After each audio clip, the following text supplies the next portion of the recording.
The great fire, our city in flames. Chapter 3. 3. Come straight home. Next morning, it was dark outside, and the house smelled of smoke. But it was whining, and Bijo crouched in the kitchen with her hunters sticking up, and a wild look in her yellow eyes. It was no something's wrong. Don't you? Said Sam as he followed the guy routes outside into Foster Lane. All the neighbors were there, talking in anxious voices.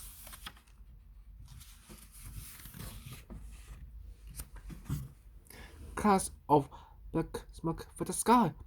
The air was hot. Just to the southeast, they saw flames, and from the close-packed buildings came a deep, cracking roar. It's like a hungry beast thought them. He heard an explosion and saw a distant flash of fire. An endless stream of people was moving past the end of the road, carrying bundles, necks and babies, holding small children by the hand, dragging carts full of belongings, all of them hurrying westwards, away from the city. We must pack up and leave, cried Mistress Price, the goldsmith's wife from next door. And go where? Another woman asked. To the fields. Lincoln's in St. Giles or Hatton Garden. Sam felt excited at the idea of camping in the fields, and he could see that Andrew and his sisters did too. But their mother was distraught. Husband, what do you think? Must we leave? Not yet, said Papa Guy Rout. I heard there were looters in Tipside. We can leave our home and the workplace open to them. Before we do anything else, I must deliver that necklace to Thomas Harrington. Sam knew the necklace was packed and ready to deliver. It lay in a small casket on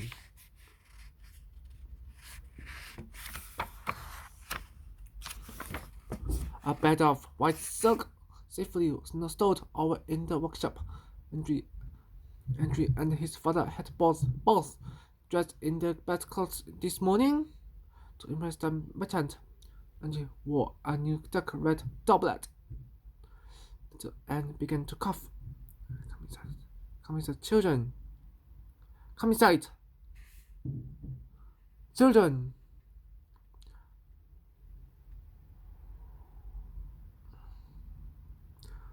Urged Mistress Skyrout. This smoke is bad for you. Sam followed reluctantly. He could hear shouting or chanting from Tipside and wondered what was happening there. Skyrout left the boys in the workshop and went out to investigate. The sounds became much louder, and Sam realized that an angry mob was approaching. Soon it was outside, in Foster Lane. He heard banging, the sound of breaking glass, and screams. Garrett burst into the workshop. Close the shutters, he cried. Sam and Andrew sprang to obey him. They fastened the wooden shutters, then followed him to the front of the house. Sam heard chanting, "Frogs out! Frogs out! Frogs out!" He felt afraid. But he was part of this family now. If they were frogs, then so was he. He'd fight with them. He and Andrew ran to help the Reese and Mr. Gerald, who were racing around, closing and barring every door and window. Mary and upstairs, the Reese go with them. Now! Shouted Mr. Skyrout. She and her husband began hauling a large wooden chest across the front entrance, which led into the shop. Heavy blows battered the door. Come out! Frenchman! Out! Out! Was each out. The door shuddered. The door shuddered.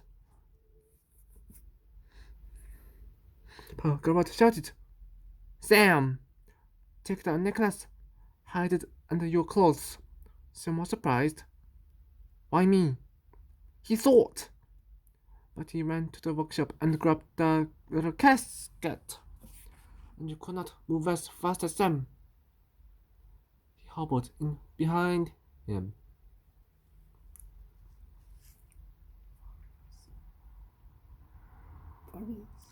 Furious! I should hide it. Give it to me. Skyrout burst in, breathless. The door is blocked, but we don't have long. He gasped. Sam, hide it. Quickly! But why? Began Andrew. His father took hold of by the shoulders and said earnestly, Andrew, safer with Sam. Listen! We must not lose the necklace. It must be taken to Master Harrington now.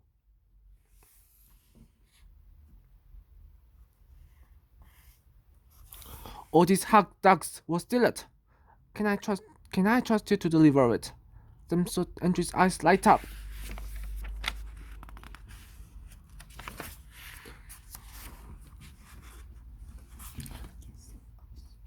Yes!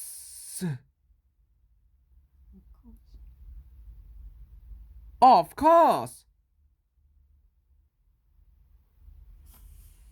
Take Sam with you. Sam nodded eagerly, but Andrew shook his head.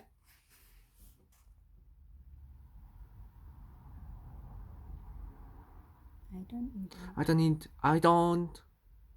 don't need him.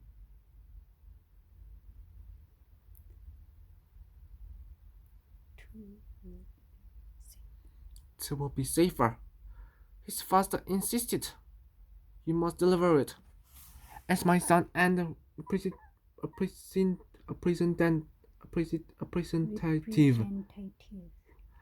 But let Sam carry the casket. He's less likely to be attacked and robbed. He looked anxious for a moment. Take the dog. Too. You know the house in Lothbury. The one with the lion. The one with the lion carving.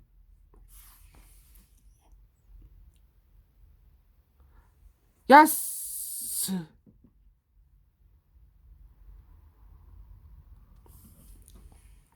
Go out to the yard and along the backs of the houses and up past Goldsmith's Hall. Then straight along to Lothbury. I know the way. Andrew was impatient to be gone. The banging from the blocked door was growing louder and louder. Stay together, his father said urgently. It's no distance, and well away from the fire. Deliver the casket and come straight back. Both boys nodded. A crash, followed by screams and yells, told them that the door had been forced open. Skyrout sprang up. Go now, he whispered, and remember, come straight home.